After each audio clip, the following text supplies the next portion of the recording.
আপনারা যারা আমার নিয়মিত ব্লগস দেখছেন বা স্টোরি ফলো রাখছেন তারা হয়তো সবাই জানেন যে আমি কিছুদিন ধরে একটা শোতে যুক্ত ছিলাম। তো সেই শোয়ের কিছু ফটোস ভিডিওস আমি স্টোরিতে ছেড়েছিলাম।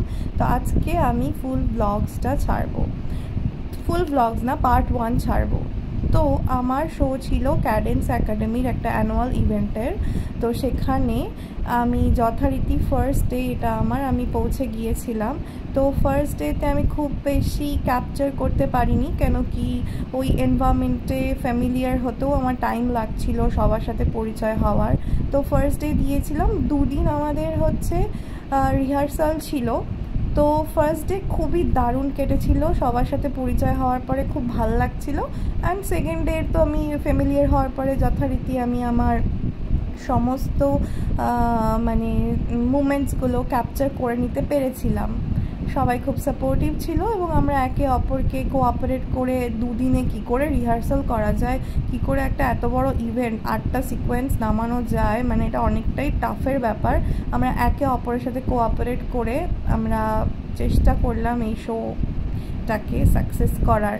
তো শোয়ের আমাদের কোরিওগ্রাফার ছিল ঋত্বিকা গুহ, আর শো ডিরেক্টর ছিল নিমিষা জয়সওয়াল ম্যাম।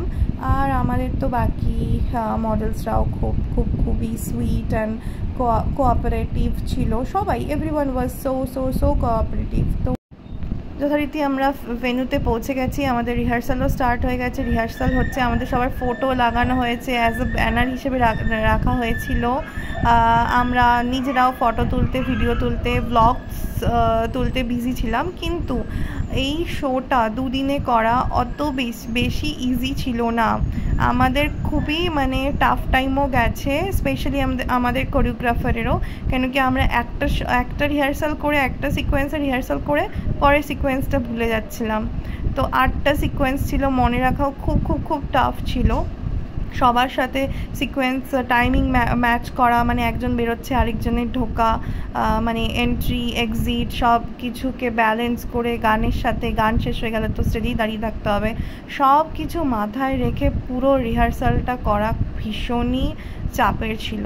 হিল পরে আমরা 8 ঘন্টা 9-10 ঘন্টা পুরো রিহার্সাল করেছিলাম। আমাদের কল টাইম ছিল রিহার্সালের সকাল 11টা। তো সকাল 11টা থেকে বিকেল 6টা-7টা অবধি আমরা রিহার্সাল করেছিলাম টানা হিল পরে, কখনো কখনো হিল খুলেও ছিলাম। তারপরে আমরা যেহেতু আমাদের খুব প্রবলেম হচ্ছিল সিকোয়েন্স নিয়ে, এই ভুলে যাচ্ছিলাম, তো তারপরে উই হ্যাভ স্টার্টেড রাইটিং, কি লিখে রাখবো পুরো সেই সিকোয়েন্স ডিজাইন করে কীভাবে কোনটার পর কোনটা। আমাদের ডিজাইনার্সরাও আসছিল, এসে আমাদের ড্রেস বোঝাচ্ছিল যাতে আমরা একবারে কমফোর্টেবল হয়ে যাই, ড্রেসটা পরে বুঝতে পারি। পরে তো বুঝতে পারছিলাম না তখন, যেহেতু ড্রেস রেডি হচ্ছিল, কিন্তু অ্যাটলিস্ট আমাদের যেন আইডিয়া থাকে সেই হিসেবে যেন আমরা পোজ করতে পারি। তো সেই নিয়ে আমরা ভাবছিলাম। কিন্তু একটা টাইমের পর আর শরীর দিচ্ছিল না যে আমরা রিহার্সাল করি বা কিছু করি, এনার্জি পুরো শেষ হয়ে গেছিলো। না পোজ করতে ইচ্ছে করছিল, না এক্সপ্রেশন দিতে ইচ্ছে করছিল, কিচ্ছু ভাল লাগছিল না। তো সে সময় আমরা ভাবলাম না, পুশ তো করতেই হবে নিজেদেরকে, কেন কি আমাদের হাতে আর টাইম নেই, আজকেই আমাদের লাস্ট ডে রিহার্সাল করার, তো যা করার আমাদেরকে আজকেই করতে হবে। ম্যামের দিক থেকে বা আমাদের কোরিওগ্রাফারের দিক থেকে কোনো রকম প্রেশার ছিল না, জন্যই আমরা এত ফ্লুয়েন্টলি কাজটা করতে পারছিলাম, নয়তো সমস্যা হয়ে যেত। যদি প্রেশার থাকতো, প্রেশারে হয়তো এত প্রেশার নিয়ে অলরেডি একটা ফিজিক্যাল প্রেশার ছিলই, যদি মেন্টাল প্রেশারও থাকতো তাহলে আমাদের চাপ হয়ে যেত। তো এবার আমরা খুব মজা করেই কাজটা করছিলাম, at the end of the day we were enjoying it.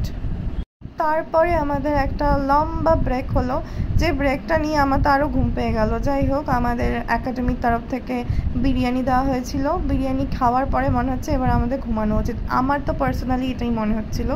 তো যাই হোক, আগেইন আমরা কাজে লেগে পড়লাম রিহার্সাল করার জন্য ফুল এনার্জি নিয়ে। মানুষের খাওয়ার পরে এনার্জি আসে, আমার তো খাওয়ার পরে এনার্জি একদম চলে গেছিলো।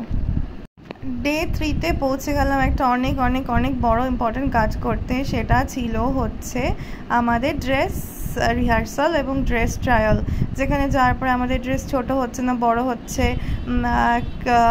ড্রেস ঠিক হচ্ছে, ঢিলা হচ্ছে না টাইট হচ্ছে, সেটার জন্য ট্রায়ালের জন্য আমরা চলে গেছিলাম ড্রেস রিহার্সাল করতে।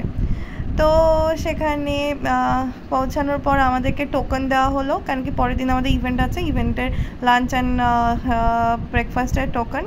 সেটা কালেক্ট করে ড্রেস রিহার্সাল করে দাঁড়িয়ে পড়লাম মিররের সামনে যে কেমন লাগছে। তো কিছু বুঝতে পারছিলাম না, কেন কি ফিনিশিং তখনও আসেনি। তো ড্রেসগুলো খুব সুন্দর, খুবই সুন্দর বানানো হয়েছিল।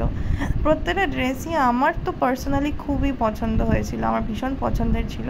এখানে এই যে আমার ড্রেস ফিটিংস চলছে, আলটিমেটলি সেটা কি হয় ভগবান জানে। এই ড্রেসটা তো খুব সুন্দর হয়েছিল, এতটাই বড় হয়ে গেছিলো স্টেজে আমি চলতেই পারছিলাম না। ইট ওয়াজ আ ট্র্যাজেডি ফর মি, কিন্তু আই ওয়াজ এনজয়িং। এর আরেকটা ড্রেস ছিল, এই ড্রেসটাও বেশ সুন্দর ছিল। কি একটা যেন বানিয়েছিল, ওরা খুব সুন্দর সুন্দর ড্রেস বানিয়েছিল। তো আজকের মতো আমি আমার পার্ট 1টা এখানেই শেষ করলাম। পার্ট 2তে এরকমই কিছু ঝলক থাকছে মেন ইভেন্টের। তো পার্ট 2 এর জন্য চোখ রাখুন আমার প্রোফাইলে, ফলো করুন প্রতীক্ষা চক্রবর্তীকে। Thank you.